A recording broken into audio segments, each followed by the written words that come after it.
نحمده ونصلي ونسلم على رسوله الكريم اما بعد فاعوذ بالله من الشيطان الرجيم بسم الله الرحمن الرحيم قال الله تبارك وتعالى في القرآن الكريم والفرقان الحميد قد جاءكم من الله نور وكتاب مبين صدق الله العظيم وبلغنا رسوله النبي الكريم الأمين ونحن على ذلك لمن الشاهدين والشاكرين والحمد لله رب العالمين۔ نہ فلک نہ چاند تارے سحر نہ رات ہوتی، نہ فلک نہ چاند تارے سحر نہ رات ہوتی، آقا نہ آپ کا جمال ہوتا نہ یہ کائنات ہوتی۔ حمد و صلوات کے بعد واجب الاحترام عزیزان محفل، پینل پہ موجود میرے مشفق و مہربان میرے اساتذہ کرام، السلام علیکم ورحمۃ اللہ وبرکاتہ۔ الحمدللہ آج بارگاہ رسالت میں آپ صلی اللہ علیہ وسلم میں نثر انداز میں عقیدت نظر کرنے کا موقع مل رہا ہے۔ اللہ کریم کی بارگاہ میں دعا گو ہوں، اللہ کریم مجھے حق اور سچ بیان کرنے کی توفیق رفیق عطا فرمائے۔ میں نے آپ کے سامنے قرآن کریم فرقان حمید کی آیت مبارکہ پیش کرنے کا شرف حاصل کیا کہ جس میں اللہ تبارک و تعالی یہ ارشاد فرما رہا ہے، قد جاءکم من اللہ نور و کتاب مبین، فرمایا کہ تحقیق آ گیا تمہارے پاس تمہارے رب کی جانب سے نور اور روشن کتاب۔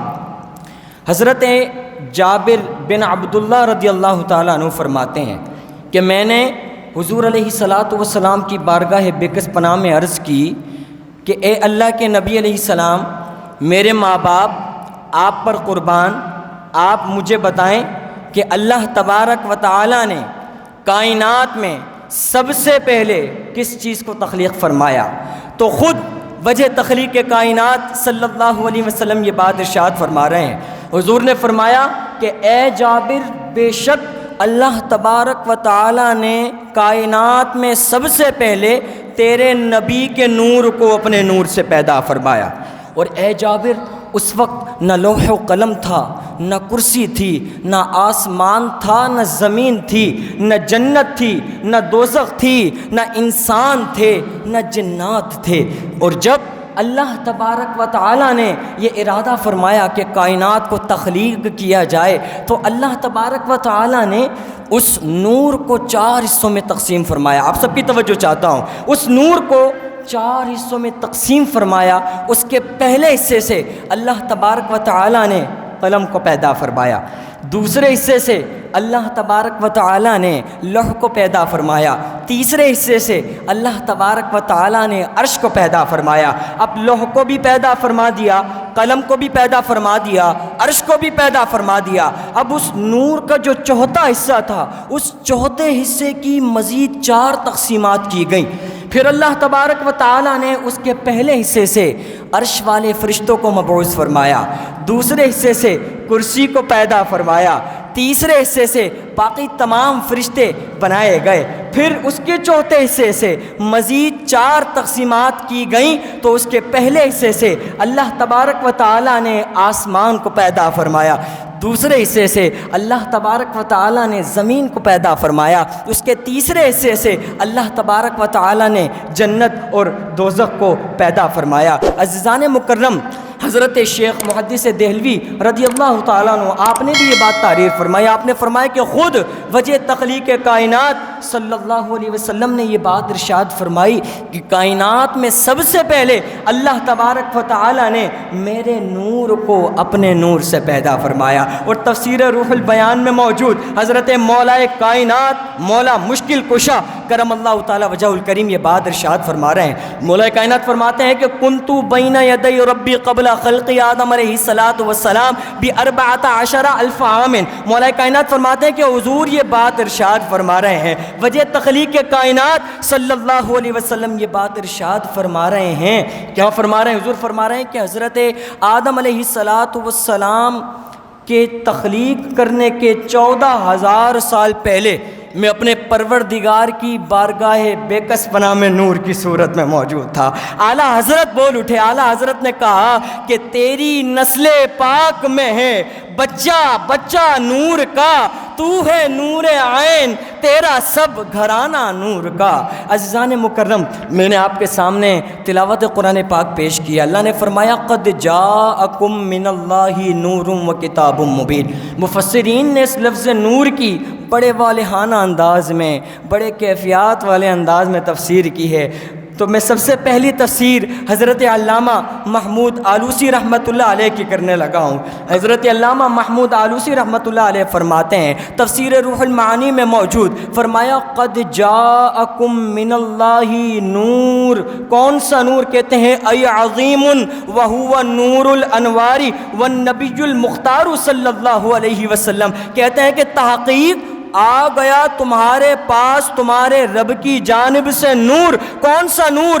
وہ نور جو بہت عظیم ہے، وہ نور جو بہت شان والا نور ہے، وہ نور جو بہت بڑے مرتبے والا نور ہے. وہ کوئی اور نور نہیں بلکہ نور الانوار، نبی المختار صلی اللہ علیہ وسلم کی ذات والا صفات ہے.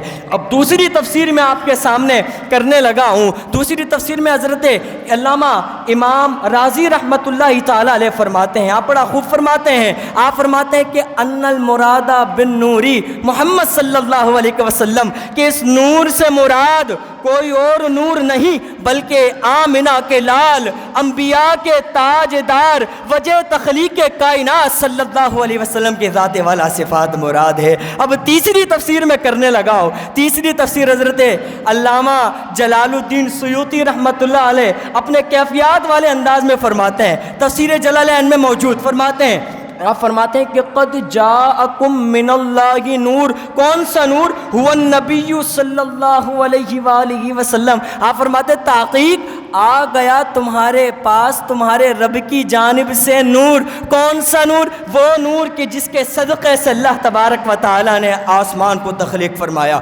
وہ نور کہ جس کے صدقے سے اللہ تبارک و تعالی نے زمین کو پیدا فرمایا. وہ نور کہ جس کے صدقے سے اللہ تبارک و تعالی نے جنت اور دوزخ کو پیدا فرمایا. وہ نور کہ جس کے صدقے سے اللہ تبارک و تعالی نے جنت کو سجایا، کائنات کو سجایا، آدمیت کی شناخت کری. وہ نور کہ جس کے صدقے سے، وہ نور کے جس کے سر پر اللہ تبارک و تعالی نے ختم نبوت کا تاج سجایا. وہ نور کے جس کے سر پر اللہ تبارک و تعالی نے ختم نبوت کا تاج سجایا، سلسلہ نبوت کو قیامت تک کے ختم فرما دیا. وہ نور کہ اللہ تبارک و تعالی نے جب حضرت آدم کی توبہ کو قبول نہیں کیا جا رہا تھا، اسی نور کے صدقے میں اللہ تبارک و تعالی نے حضرت آدم کی توبہ کو قبول فرمایا.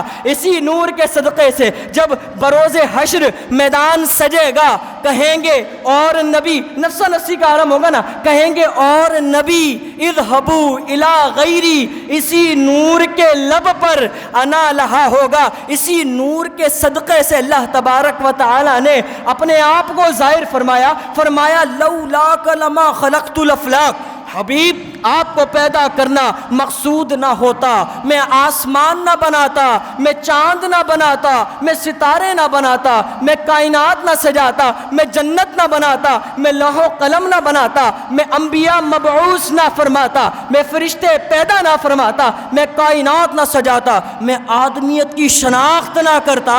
فرمایا حبیب اگر آپ کو پیدا کرنا مقصود نہ ہوتا تو میں اپنا رب ہونا ظاہر نہ کرتا. اعلیٰ حضرت مجدد دین و ملت، عشق و محبت کا سمندر، آپ فرماتے ہیں آپ نے جب یہ منظر کشی دیکھی، آپ نے کہا کہ وہ جو نہ تھے تو کچھ نہ تھا، وہ جو نہ تھے تو کچھ نہ تھا، وہ جو نہ ہو تو کچھ نہ ہو. جان ہے وہ جہان کی، جان ہے تو جہان ہے. وآخر دعوانا ان الحمد للہ رب العالمین.